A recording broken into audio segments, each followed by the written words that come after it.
place d'un protocole de transmission intelligent et application donc dans Smart Agriculture. Donc, Monsieur Abdibas, donc tu as à peu près 22 minutes pour exposer le nécessaire donc de votre projet de fin d'études.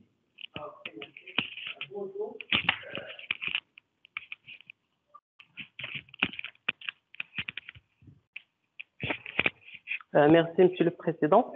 Bonjour et bienvenue dans la soutenance de mon projet de fin d'études de développement et mise en place d'un protocole de transmission intelligent et application dans Smart Agriculture. Pour le plan de cette présentation, tout d'abord, on va commencer par une introduction. Après, on va voir c'est quoi les réseaux des capteurs sans fil. Ensuite, l'Internet des objets. Après, le protocole MQTT. Après, on va voir développement, réalisation d'un système d'irrigation. Ensuite, on va finir par une conclusion et perspective. Pour l'introduction, plusieurs recherches ont été effectuées dans le domaine d'agricole de précision, notamment l'automatisation des engrais, les serres intelligentes, l'irrigation intelligente. La recherche utilise la technologie basée sur les réseaux de capteurs sans fil. Alors, c'est une solution pour faciliter la réalisation de l'agriculture de précision dans le domaine de la technologie de l'information. Le principe de base d'utiliser la technologie de l'information et les réseaux de capteurs sans fil sera basé sur l'Internet des objets. Cette dernière, c'est-à-dire l'Internet des objets, c'est pour connecter des objets et partager les données via Internet. Et pour faire ça, il faut utiliser un protocole de transmission. Parmi les protocoles de transmission qui utilisent l'Internet des objets, on trouve le protocole MQTT. Donc, sur la base de ces descriptions, le but de notre recherche est de construire une agriculture de précision basée sur des réseaux de capteurs sans fil avec le protocole MQTT. Le système est utilisé pour surveiller et contrôler les conditions environnementales comprenant la température, l'humidité et l'humidité du sol en temps réel. Maintenant, on va passer au réseau des capteurs sans fil. Comme définition, un réseau de capteurs sans fil est un réseau ad hoc d'un grand nombre de nœuds qui sont des microcapteurs, donc capables de recueillir et de transmettre des données d'une manière autonome. Et pour le principe de fonctionnement des réseaux de capteurs sans fil, comme déjà dit, un réseau de capteurs sans fil est constitué de nœuds, ce sont des microcapteurs. Les données captées par les capteurs se sont acheminées à un nœud collecté, on appelle sync. Donc, cette dernière est connectée à l'utilisateur à partir d'un système de télécommunication tel que Internet ou satellite. Et pour l'architecture d'un microcapteur, généralement, l'architecture est constituée de 4 unités. Première unité, c'est l'unité de capture, c'est-à-dire le captage des grandeurs physiques, telles que la température, l'humidité, la pression. On a encore l'unité de traitement. Son rôle, c'est de traiter et mémoriser les données. On a encore l'unité de transmission. Son rôle, c'est l'émission et la réception des données. Maintenant, on va passer au Internet des objets. Comme définition, donc selon l'Union internationale de télécommunications, l'Internet des objets, c'est une infrastructure mondiale pour la société de l'information qui permet de disposer des services évolués en interconnectant des objets physiques ou virtuels grâce aux technologies de l'information et de la communication interopérable existant aux évolutions. Donc, en général, on peut dire que l'Internet des objets, c'est pour connecter les objets entre eux et partager les données via Internet. C'est ça l'Internet des objets. Et comme architecture générale de l'Internet des objets, il est divisé de 4 parties. La première partie, il contient les objets. comme des capteurs et des équipements intelligents. La deuxième partie, c'est la partie communiquée. Donc, la partie communiquée, c'est pour la communication entre la partie exécutée et la partie collectée. Dans la partie exécutée, la plupart du temps, on trouve des plateformes ou des applications ou des serveurs. Donc, son rôle, c'est pour donc, modéliser et exécuter les données. Donc, la communication entre la partie collectée et la partie exécutée, comme déjà dit, elle est basée sur le protocole MQTT. Et la partie finale, c'est la partie visualisée. C'est pour visualiser les données, pour contrôler et pour surveiller à partir d'un utilisateur, donc via un ordinateur ou un smartphone ou une tablette. Pour les domaines d'application de l'Internet des objets, l'Internet des objets couvrira large éventail d'applications et touchera quasiment à tous les domaines que nous affrontons au quotidien. Ceci permettra l'émergence d'espaces intelligents. Parmi ces espaces intelligents, on peut citer l'industrie, les véhicules autonomes, les réseaux intelligents, les hôpitaux, les maisons intelligentes, logistique intelligente, les vies intelligentes et l'agriculture. Donc, pour l'agriculture, c'est le domaine qui nous intéresse. Donc, de ce domaine-là, on trouve que l'Internet des objets est appliqué dans les serres intelligentes, dans l'irrigation intelligente et dans l'automatisation des engrais. Maintenant, on va passer au protocole MQTT, c'est le protocole de transmission. Donc, comme définition, MQTT est un protocole de transfert des données basé sur Ethernet TCP/IP, utilisé pour le transfert machine to machine. Il est considéré comme l'un des principaux protocoles de messagerie de l'Internet des objets. Et pour donc comment fonctionne le protocole MQTT? MQTT fonctionne sur le principe publication-abonnement, ou publish-subscribe en anglais. Et pour détailler ça, je vais représenter un exemple où on va chercher de transiter une information d'un capteur à un équipement distant. Donc, pour cela, le principe publication-abonnement, il utilise un intermédiaire qu'on appelle broker MQTT. Ce intermédiaire-là, en français, on peut dire courtier. Donc, c'est lui qui gère le transfert des données, des messages en fonction de leur sujet topic. Topic, c'est-à-dire le sujet. Par exemple, dans notre exemple-là, le topic, c'est la température. Alors, lorsqu'on va publier la température à partir d'un publish, il faut d'abord être abonné, il faut être l'équipement à distance pour donc recevoir cette information-là. Il faut être abonné à ce topic-là, par exemple la température.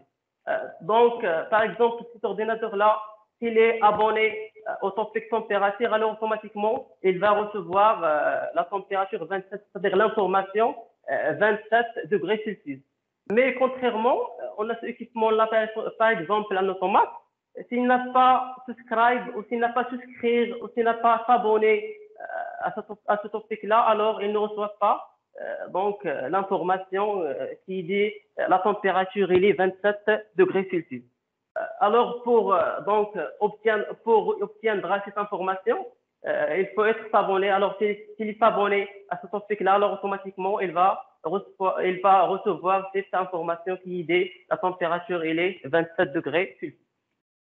Maintenant, on va passer à la partie développement, réalisation de notre système d'irrigation. Donc, dans ce projet, nous avons construit un système de smart irrigation à l'aide de l'Internet des objets. Donc, basé donc d'objectifs pour aider les agriculteurs à obtenir des données vivantes telles que la température, l'humidité de sol et le niveau de réservoir et le niveau d'eau dans le réservoir. Cela, c'est pour surveiller et contrôler l'environnement n'importe où et n'importe quand via un smartphone. Et voilà, donc, comme j'ai déjà dit, donc, voilà l'architecture de notre système Smart Irrigation. Donc, on trouve des composants. Donc, les composants qu'on va installer dans l'environnement, on a une LED, c'est pour la lumière. On a un capteur d'humidité et température DHT11. On a un capteur d'humidité sol. On a un LDR, c'est une photorésistance. C'est pour contrôler, donc son rôle, c'est pour contrôler la LED. Donc, s'il y a la lumière, alors automatiquement, le LED va s'éteindre, mais s'il n'y a pas de lumière, donc si on a la nuit, alors automatiquement, le LED sera s'allume. On a encore un capteur de niveau d'eau.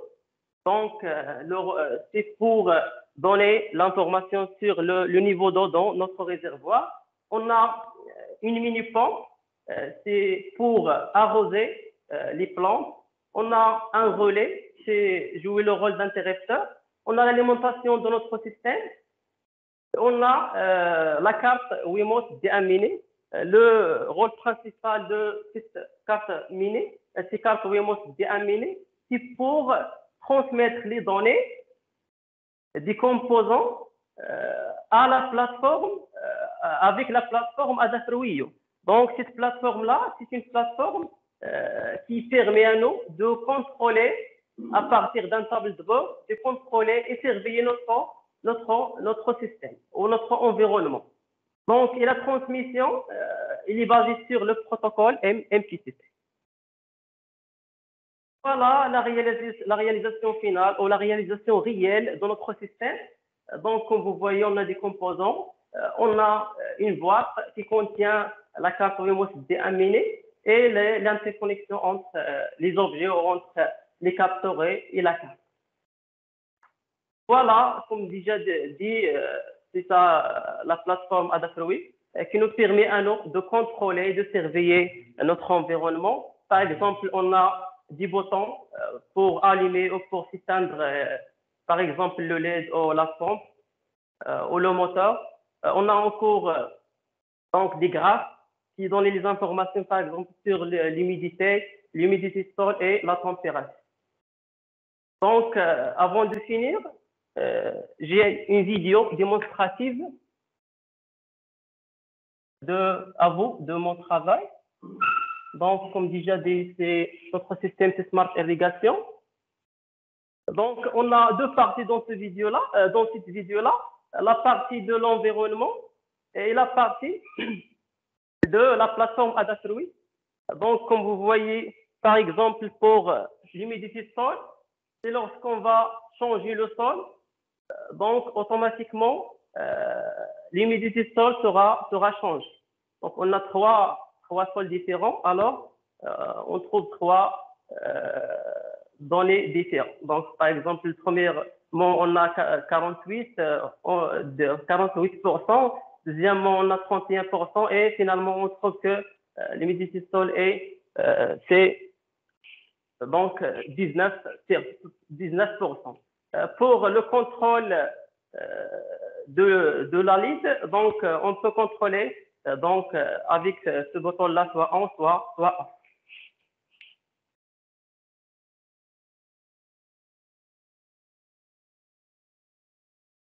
Et pour la pompe, on peut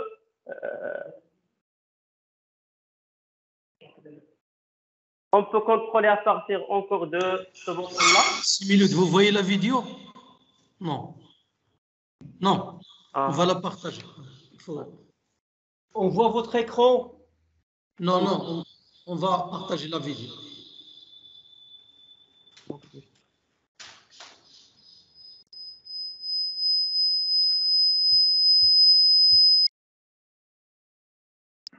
Maintenant, c'est bon. Oui. Comme déjà dit, donc notre système, donc cette vidéo-là, il est composé de deux parties, la partie de l'environnement et la partie de la plateforme Adafruit. Donc, pour mesurer l'humidité du sol, on peut voir que l'humidité du sol sera affiché dans ce graphe-là, le graphe George. Donc, lorsque on change le sol automatiquement, donc l'humidité sera changée dans notre plateforme. Encore pour le LED, pour la LED, donc on peut contrôler à partir d'un bouton. Donc, soit on va s'allumer ou on va s'éteindre. Encore pour la pompe, donc on peut contrôler donc cette pompe-là à partir encore d'un bouton. Donc, lorsqu'on va cliquer sur off, automatiquement la pompe s'arrête. Donc, comme vous voyez, automatiquement va s'arrête. Encore pour le niveau d'eau, pour l'humidité. Donc, par exemple, lorsque j'ai soufflé donc sur ce capteur-là, automatiquement l'humidité donc sera montée à 86%. Encore pour le niveau d'eau, lorsque j'ajoute l'eau, automatiquement le niveau donc sera monté. Donc, encore lorsque j'ajoute d'eau, donc le niveau d'eau va monter.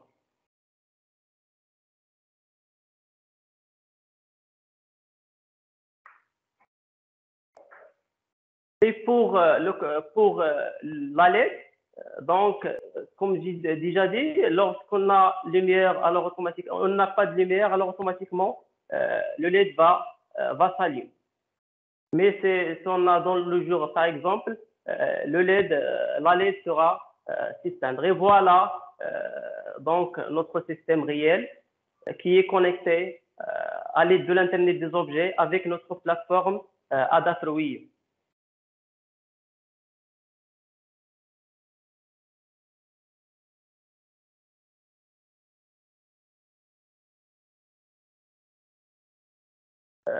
Et comme conclusion, donc on peut dire que nous avons mis en œuvre avec succès donc un système d'irrigation basé sur l'Internet des objets et le protocole MQTT qui aidera l'utilisateur à surveiller, analyser et contrôler divers paramètres sur le terrain, de n'importe où et à tout moment à l'aide d'un smartphone.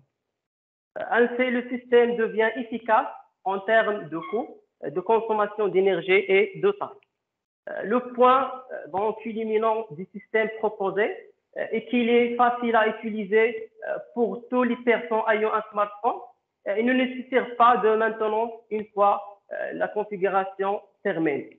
Donc, et comme travail du futur, on peut dire que l'ajout de capteurs supplémentaires avec plus d'analyse des données peut être fait comme un travail du futur afin de limiter l'interaction humaine dans le champ agricole.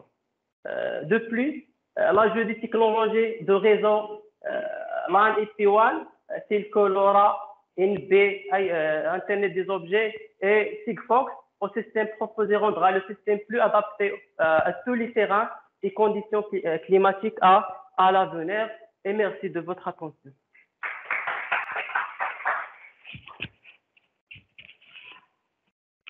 Donc, merci, M. Abbas. Donc, de respecter donc, le temps et de la clarté donc, de votre exposé.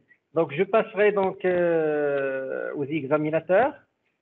On va passer directement à nos collègues donc, de l'INSI de Caen. On va démarrer avec M. Thomas. Donc, c'est, je pense, le plus spécialiste de nous hein, dans ce domaine-là, qui va nous donc nous donner plus donc d'éclaircissement, plus donc de champ donc de travail donc dans ce domaine-là. Merci. Du coup, je vais commencer par les questions. J'avais quelques questions un peu sur la partie technique. Donc là, la board qui est utilisée pour centraliser les données, du coup, ça vient d'un kit. C'est quoi exactement? C'est la carte Wemos déaminée. C'est une carte ESP 4022. D'accord. Donc vous l'avez acheté indépendamment des autres capteurs, c'est vous qui avez tout assemblé, c'est ça? Oui. D'accord. Euh, Au niveau de la communication, enfin, du coup, ça communique comment avec le broker MQTT? Donc, j'ai développé ça par donc par Arduino IDE qui donnait la possibilité de programmer la carte donc pour connecter avec notre plateforme Adafruit. D'accord. Donc du coup, c'est l'IDE de Arduino qui permet de programmer la carte ESP, c'est ça? Oui, oui, c'est D'accord. ça. Et du coup, vous communiquez comment avec la carte Adafruit? Oui, monsieur, j'ai pas entendu votre La question. communication entre la carte ESP et le système Adafruit, ça se fait comment? Euh, il est basé sur le principe de MQTT, le broker MQTT, c'est-à-dire Mais connecté au abonnement. c'est quoi comme protocole qui est utilisé entre les deux? C'est filaire, sans fil? Sans fil par Internet. Donc, la carte Wemos déaminée ici est une carte Wi-Fi qui est D'accord. connectée avec un Wi-Fi Ok. pour partager les données avec notre plateforme. D'accord. Ok. Donc la communication se fait en Wi-Fi. Oui. Euh, ok. Et du coup, le broker MQTT, il est hébergé où? Parce que vous en parlez pas trop. On voit la carte, mais du coup, il faut un serveur. Le broker MQTT, il faut bien qu'il soit hébergé quelque part. Donc, donc, pour notre serveur, donc, broker MQTT, c'est la plateforme Adafruit. D'accord. Adafruit. Oui, notre, c'est ça notre donc broker MQTT. D'accord. Ok. Donc du coup, toute la partie MQTT, c'est sur la plateforme Adafruit. Oui, Ok. Et donc l'interface est fournie directement avec, c'est ça? oui, c'est ça. Ok. Du coup, au niveau, vous dites que l'application, donc ce serait pour utiliser pour de l'agriculture. Est-ce que du Wi-Fi, c'est réaliste? C'est quoi la portée du Wi-Fi? On peut installer donc un routeur dans notre environnement ou installer un carte 4G et donc partager le Wi-Fi dans notre environnement. D'accord, donc ce serait plutôt. Et ce serait pas plus adapté d'avoir directement une communication 4G depuis la carte? Oui. Parce que bon, passer par du Wi-Fi, c'est peut-être pas. Enfin, je sais pas, mais. Ok. Et donc, vous parlez de temps réel au début. Enfin, donc, qu'est-ce que vous appelez temps réel? Parce que du coup, on a souvent des définitions différentes. Euh, c'est quoi temps réel pour vous? Temps réel, c'est-à-dire un instant dans l'instant.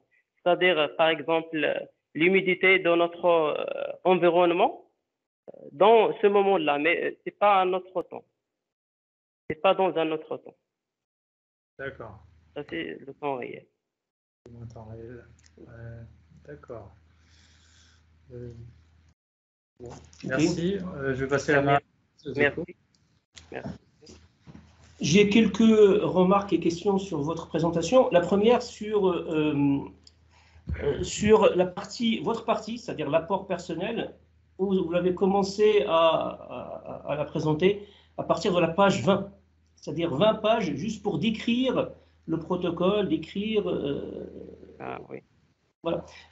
C'est pas une reproche, hein, c'est juste, Oui. c'est disproportionné par rapport à votre travail que vous avez mis en pratique. Oui, sur la mise en pratique, je reviens à ce qu'a dit Thomas.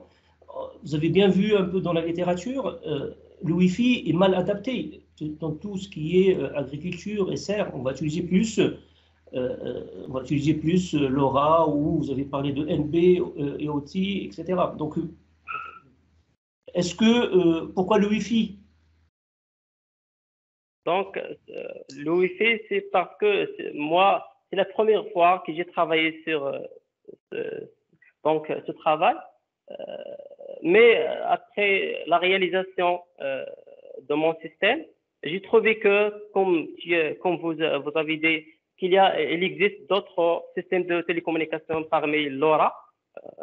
Donc, ça c'est pour, donc, on peut, là, je peux faire la recherche. Donc, c'est un recherche de futur, Inch'Allah. Selon vous, quels sont les critères pour choisir un type de transmission? Donc, les critères, c'est pour surveiller donc, et contrôler le système n'importe où donc, et n'importe quand, donc via un smartphone.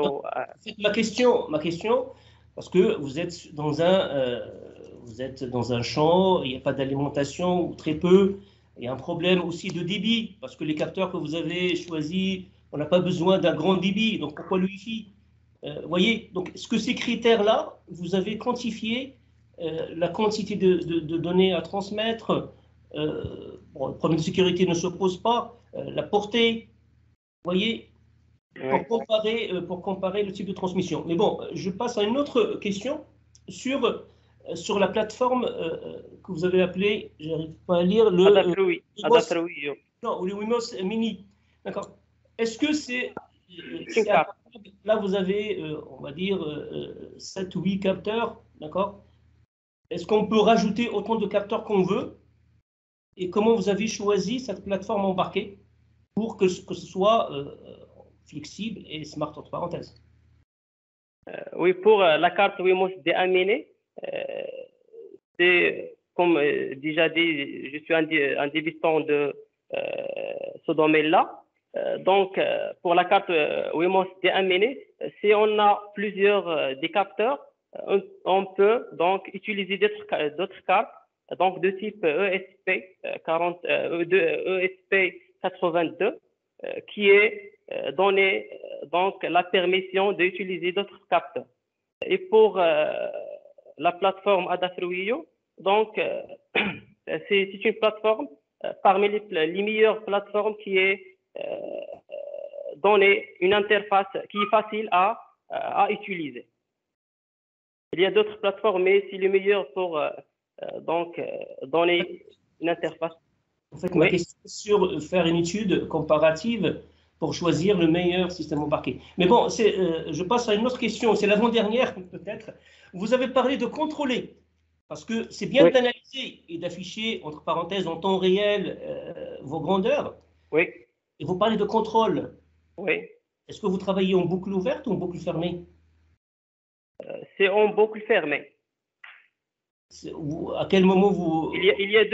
on a deux façons. Le premier pour boucle fermée, c'est pour off ou on pour le LED, pour la LED et pour donc la pompe.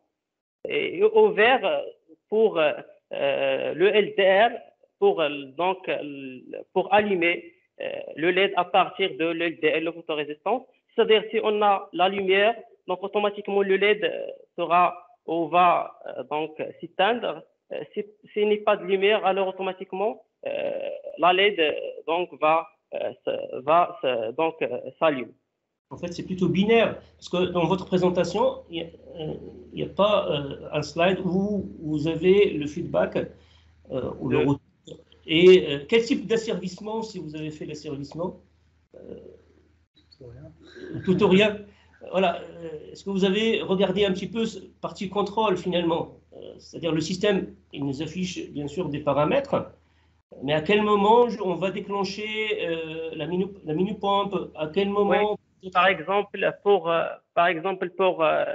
le LED, donc le LDR, il donne des valeurs de 0 jusqu'à 1080. Le condition, c'est le valeur il est inférieur à 500, automatiquement la LED s'allume. Mais s'il est supérieur à 500, la LED sera s'éteindre. La LED sera donc s'éteindre. Donc ça, vous l'avez programmé sur les deux d'Arduino? Oui. C'est pas la peine de nous présenter le programme, on vous fait confiance. Oui. Mais à quel moment, par exemple, la pompe est déclenchée ou pas? La pompe, c'est lorsque moi, donc c'est l'utilisateur qui va contrôler la pompe. Si l'humidité après,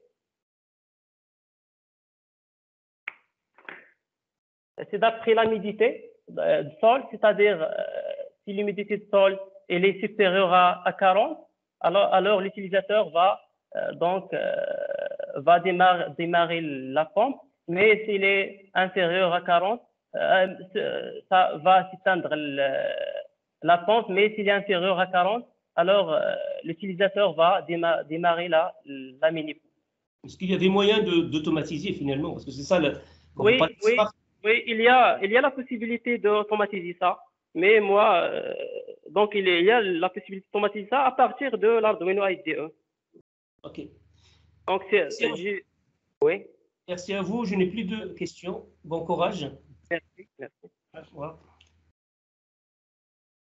Donc, merci M. Miloud, merci M. Thomas. Donc, je passerai donc maintenant la parole à M. Saleh. Ok. Rebonjour tout le monde. Alors,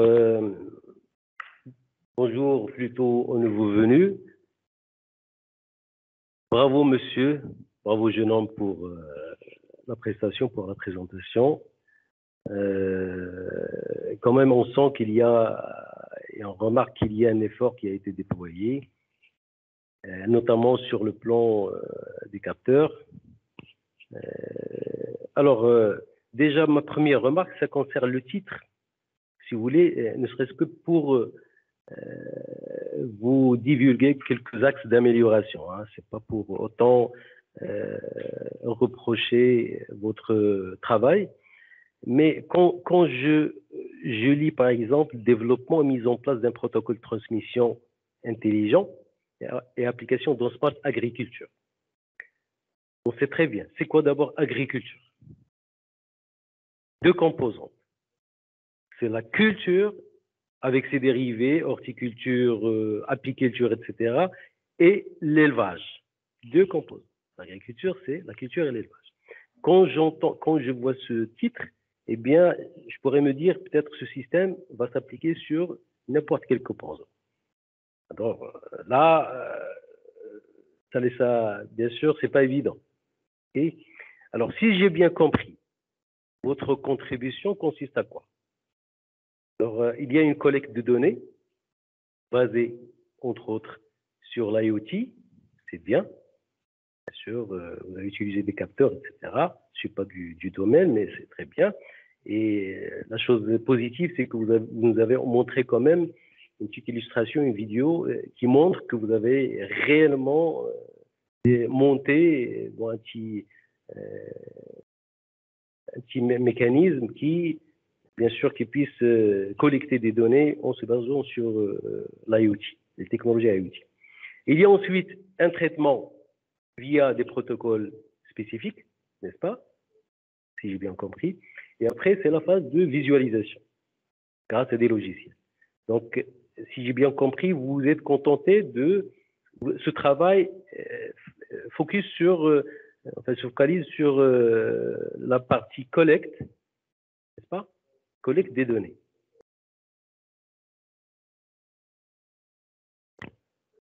Via des capteurs. D'accord. Alors déjà, la première des choses, parce que j'ai vu quelque part, vous avez mentionné dans l'un des slides, agriculture 2.0. Est-ce qu'il s'agit de l'agriculture 2.0 là? C'est quoi agriculture 2.0? Parce que vous avez montré. Il y a un slide où c'est mentionné agriculture 2.0, si vous pouvez revenir, juste pour un petit peu ôter cette incohérence. Encore. Attends, reviens un petit peu. Ici, tu la vois? D'accord? C'est pas l'agriculture 2.0. C'est une erreur de frappe. J'estime. Parce que c'est une incohérence. Vous parlez de l'agriculture, quelque chose de très haut niveau. Agriculture de précision. On l'appelle aussi agriculture connectée. Et l'agriculture 2.0, ça n'existe, enfin, c'est très dépassé. C'est vétuste, c'est obsolète. Hein, c'est tout ce qui est basé sur l'interaction avec les users, etc., les réseaux sociaux, etc. Mais c'est dépassé tout ça. Alors, comme j'ai dit tout à l'heure, bien sûr, il y a un travail qui est fait, et jusqu'au point de visualiser des données. Mais si je reviens un petit peu vers la collecte des données, parce que quand on pense qu'il y a quand même des données quotidiennes qu'on va collecter, ça nous mène vers la notion de données massives, et notamment de big data. N'est-ce pas?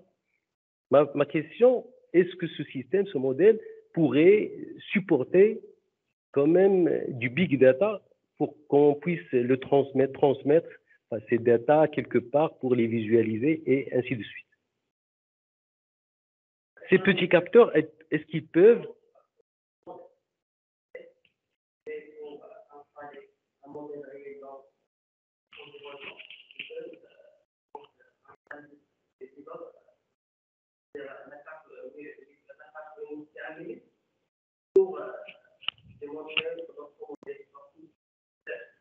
Oui. Donc, il va falloir développer encore plus et plus pour pouvoir vraiment mener sur terrain et concrétiser. Oui, d'accord. D'accord. Alors, parce que c'est intéressant quand même, ces capteurs, ils peuvent être, comme je viens de dire, on peut l'utiliser aussi bien en culture qu'en élevage. Parce que quand même, dans le cadre de l'élevage, qui s'inscrit toujours dans le cadre de l'agriculture digitale, enfin, l'élevage rénové, c'est-à-dire basé, entre autres, sur les technologies de l'information. Eh bien, on peut utiliser des capteurs et en tirer quand même pas mal de résultats intéressants et passer, bien sûr les dédier à des spécialistes pour, bien sûr, l'aide à, quelque sorte, à la prise de décision. Parce que là, vous n'avez pas traité la partie au-delà de la collecte. Parce qu'il y a quand même une autre partie. Et comme par hasard, quand même, j'ai des thésards qui travaillent sur ça. Et j'ai un thésard qui va se tenir très bientôt, peut-être dans quelques mois.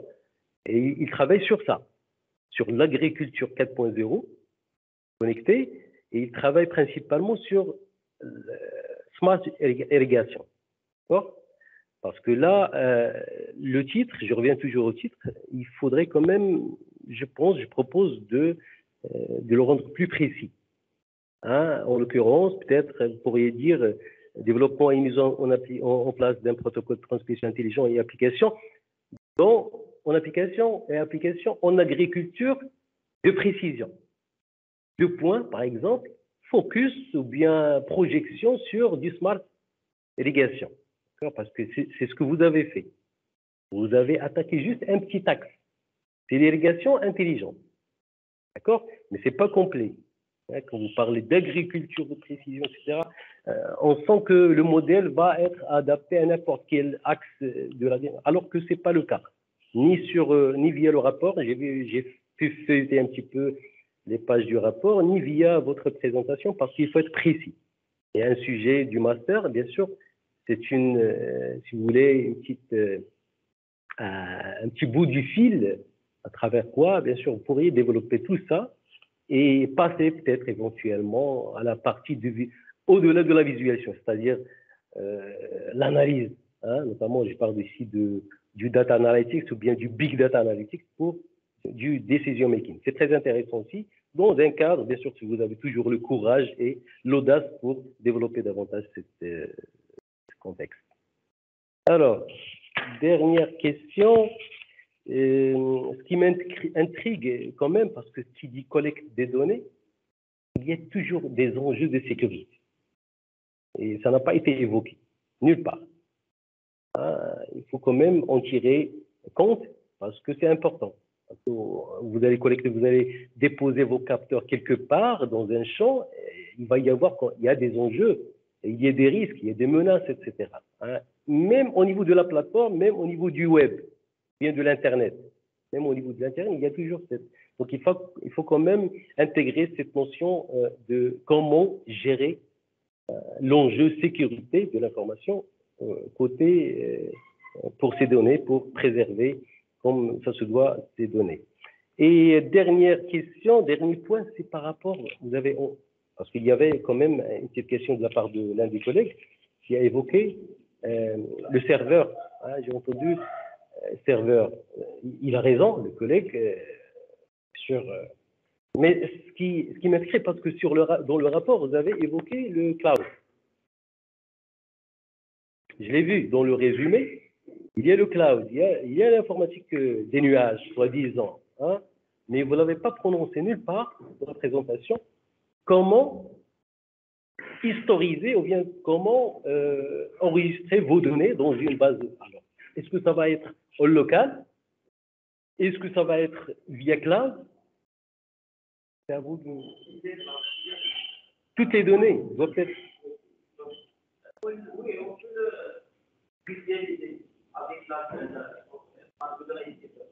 les données, transformation du capteur, mais on peut le voir dans la plateforme. D'accord.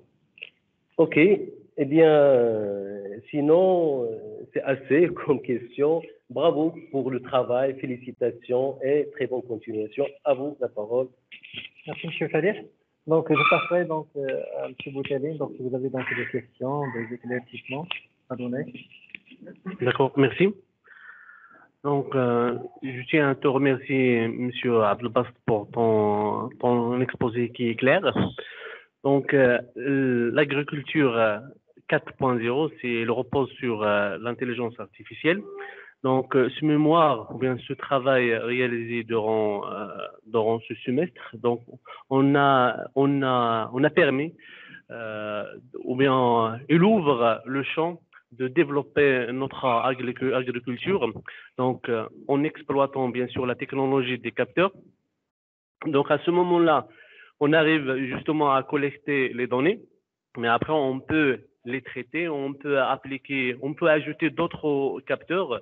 Donc, par exemple, on peut avoir une pulvérisation des mauvaises herbes afin d'augmenter le rendement et bien optimiser l'utilisation des produits. Donc, je crois que c'est le début. Donc, on va continuer dans notre travail. On arrive, Inch'Allah.